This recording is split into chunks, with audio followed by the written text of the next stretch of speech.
nama saya Muhammad Zaki Priyatno Sutioko. Oke, nama saya Ilham Akbar Makbulan. Nama saya Larissa Melinda. Nama saya Samuel Kevin Cahyana. Nama saya Usuma Asrodimia. Nama saya Fuad. Nama saya Deni Muhardika. Nama saya Dila Hasna. Nama saya Faizal Abi Rahmat. Nama saya Naomi Feby. Nama saya Dimas Tri Prastyo. Nama saya Talita. Ya, jadi dalam kesempatan ini saya akan mencoba untuk menjelaskan mengenai apa sih itu proses politik. Jadi proses politik di sini yang dimaksud adalah usaha-usaha pembentukan dan juga pembagian kekuasaan wilayah dalam masyarakat. Jadi dalam bentuk proses pemilihan atau pembuatan keputusan. Jadi contohnya di sini seperti pemilu, musyawarah, voting dan berbagai macam cara hal lainnya yang menunjukkan usaha-usaha untuk membentuk suatu keputusan yang diambil oleh suatu wilayah tersebut. Jadi contohnya seperti yang akan kita angkat di slide-slide berikutnya, yaitu seperti ideologi yang ada pada negara. Nah, contohnya di Indonesia menganut ideologi Pancasila. Sebelum kita menganut ideologi Pancasila, pasti banyak proses politik yang harus dilakukan oleh kepala negara Indonesia pada saat tersebut, yaitu Insinyur Soekarno-Hatta. Dari proses politik tersebut akhirnya mendapat suatu keputusan bahwa Indonesia akan menganut ideologi Pancasila. Nah, contohnya seperti itu. Saya akan menjelaskan tentang sistem politik secara internasional. Yang pertama ada sistem politik demokrasi. Demokrasi adalah bentuk pemerintahan di mana semua warga negara memiliki hak setara dalam mengambil keputusan yang dapat mengubah hidup mereka.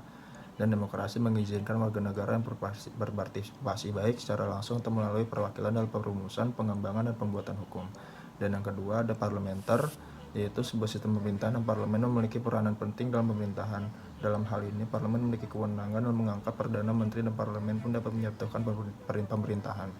Yang ketiga ada komunisme, yaitu adalah istilah politik yang digunakan untuk mendeskripsikan pemerintahan suatu negara mengenai sistem satu partai dan mendeklarasikan kesetiaan kepada komunisme. Yang keempat adalah liberal. Liberal adalah sebuah ideologi pandangan filsafat di mana setiap orang dapat berpikiran bebas dan tidak akan dapat dihalangi oleh pemerintah atau agama. Selanjutnya akan dijelaskan oleh teman saya. Demokrasi merupakan satu bentuk pemerintahan di mana rakyat memiliki hak yang setara dalam pengambilan keputusan, baik secara langsung maupun tidak langsung, yang diwakili oleh wakil rakyat yang dipilih melalui pemilu.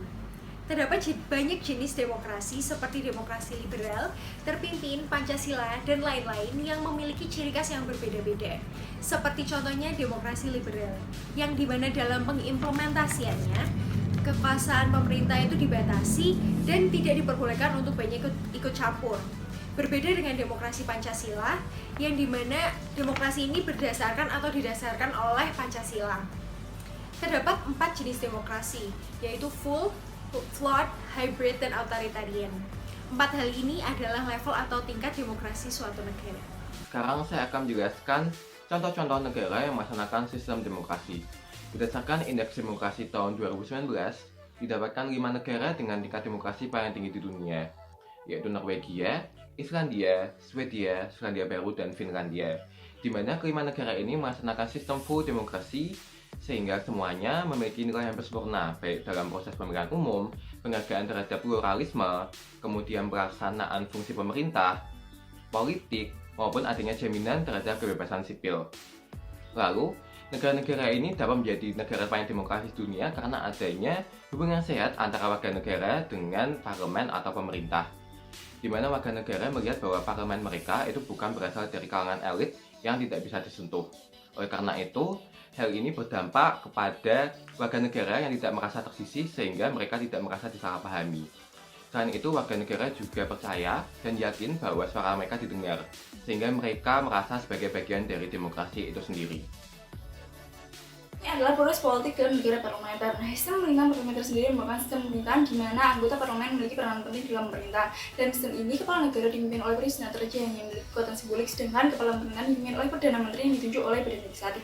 Di sini kami mengambil contoh proses politik dalam proses perumusan UU Keamanan di Jepang tahun 2015. Dimulai pada Mei 2014, di mana aktor dari panel mengajukan rekomendasi untuk melakukan reinterpretasi reinterpretasi terhadap pasal 9 agar Jepang dibolehkan untuk melakukan the use of force dengan tujuan self-defense. Kemudian setelah melakukan pertimbangan pada 1 Juli 2014, Kabinet Jepang yang dipimpin oleh Perdana Menteri Shinzo Abe menerima usulan rekomendasi tersebut sehingga dibentuklah Development of Seamless Security Legislation to ensure Japan's survival and protect its people, yang mana merupakan kebijakan dasar untuk mengembangkan UU keamanan yang dapat melegalkan Jepang dalam merespons segala situasi keamanan internasional. Kemudian pada tahap selanjutnya pada rentang waktu 2014 sampai 2016 dibentuklah draft UU keamanan di bawah National Security Secretariat untuk kemudian didiskusikan oleh pemerintah. Nah, pada tahap selanjutnya akan dijelaskan oleh teman saya.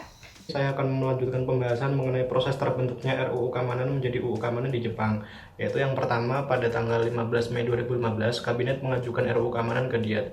Proposal UU Keamanan tersebut kemudian diajukan ke Diet pada 15 Mei 2015 dalam pertemuan Ordinary Session Diet.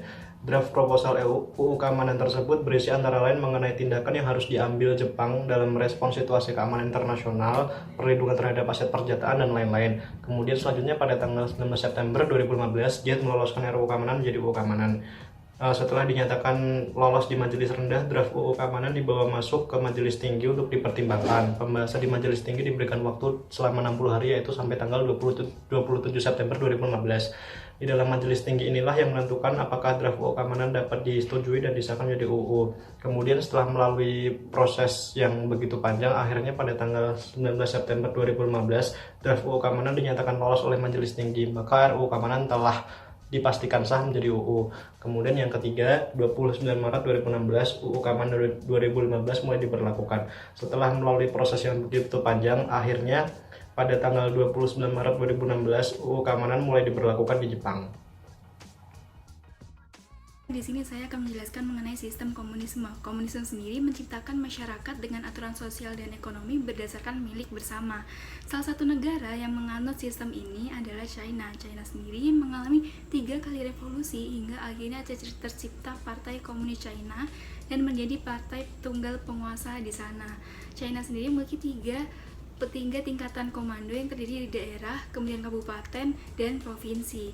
Pusat pemerintahan tidak hanya diisi oleh presiden saja, tetapi juga diisi oleh lembaga tertinggi di sana, yaitu lembaga Kongres Rakyat Nasional, di mana memiliki fungsi seperti lembaga legislatif dan memiliki kewenangan terhadap lembaga eksekutif. Saya akan menjelaskan mengenai sistem pemilu di China. Sistem pemilu di China dilaksanakan secara hierarkis dengan melibatkan 5 tingkatan kongres rakyat. Kongres rakyat yang tingkatannya paling bawah adalah kongres rakyat setempat yang dipilih langsung oleh masyarakat. Sedangkan yang paling tinggi adalah kongres rakyat nasional.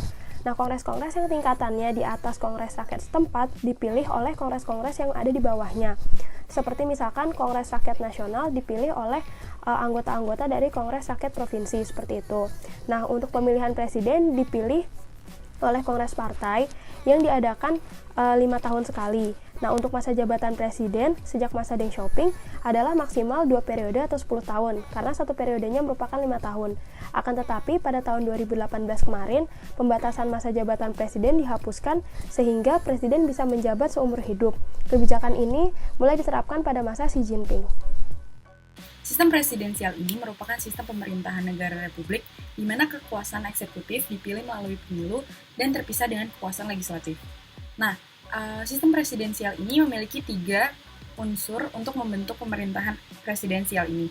Yang pertama, presiden itu harus dipilih dengan rakyat. Yang kedua, presiden secara bersamaan menjabat sebagai kepala negara dan kepala pemerintahan, dan dalam jabatan ini mengangkat pejabat-pejabat pemerintahan yang terkait. Yang ketiga, presiden harus dijamin memiliki kewenangan legislatif oleh Undang-Undang Dasar atau Konstitusi. Nah, dalam sistem presidensial ini juga ada kelebihan dan kekurangannya. Kelebihannya yaitu badan eksekutif jauh lebih stabil kedudukannya karena tidak tergantung kepada parlemen. Yang kedua, masa jabatan badan eksekutif ini lebih jelas dengan jangka waktu yang tertentu. Lalu kekurangannya, kekuasaan eksekutif ini di luar pengawasan langsung legislatif sehingga dapat menciptakan kekuasaan mutlak. Lalu sistem pertanggungjawaban ini masih kurang jelas. Akan menjelaskan mengenai salah satu negara yang menganut sistem presidensial, yaitu Filipina. Pemilu pada Filipina berlangsung pada tahun 2016 dengan mengajukan 5 calon. Pemilu tahun 2016 bisa dibilang unik karena pertama kalinya Filipina memilih langsung presiden dan parlemen secara bersamaan. Rodrigo Duterte terpilih menjadi presiden ke-16 dari Filipina. Pemilu pada Filipina diadakan oleh masyarakat yang datang ke tempat umum seperti sekolah, lalu mereka melingkari calon yang mereka pilih, lalu hasilnya itu nanti dimasukkan ke dalam ECM atau Electronic Counting Machine, sehingga sistem di Filipina setengah digital dan juga setengah manual. Jadi saya akan menjelaskan tentang sistem demokrasi liberal. Jadi yang dimaksud sistem demokrasi liberal itu, jadi hak-hak politik itu berada pada kebebasan individu-individu sendiri. Nah, biasanya suara-suara mayoritas itulah yang dipakai dalam pemerintahan agar setiap hak-hak dari individu itu bisa dianggap adil. Lalu kemudian sistem ini pertama kali muncul itu pada abad pencerahan, dan teori-teori yang muncul itu seperti teori kontrak sosial yang dipakai oleh Thomas Hobbes salah satunya dan lainnya. Kemudian sistem ini diterapkan pada negara-negara lain, contohnya USA dan lain-lain. Contoh proses politik liberal Amerika Serikat adalah pemilihan umum.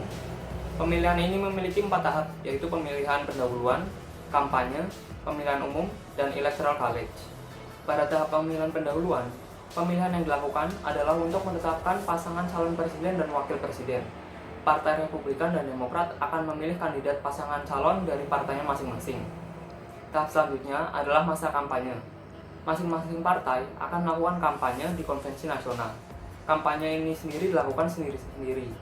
Jadi akan ada konvensi nasional Republikan dan konvensi nasional Demokrat. Tahap ketiga adalah pemilihan umum. Di sini warga negara Amerika tidak secara langsung memilih pasangan calon presiden dan wakil presiden, melainkan mereka memilih perwakilan atau elector, yang kemudian akan mewakili suara mereka. Jumlah elector untuk setiap negara bagian berbeda berdasarkan jumlah representasinya di Kongres. Tahap terakhir adalah Electoral College. Di sini, para elector yang sudah terpilih akan memberikan suara mereka. Semua negara bagian, kecuali Nebraska dan Maine, menggunakan sistem winner take all. Jadi misalkan pada negara bagian Wisconsin memiliki 10 elector, dan dari 10 elector itu 7 memilih Republikan dan 3 memilih Demokrat. Maka Partai Republik akan memperoleh 10 suara. Total elector di semua negara bagian ada 538. Maka pasangan yang memperoleh suara lebih dari separuh atau minimum 270 suara akan memenangkan pemilu.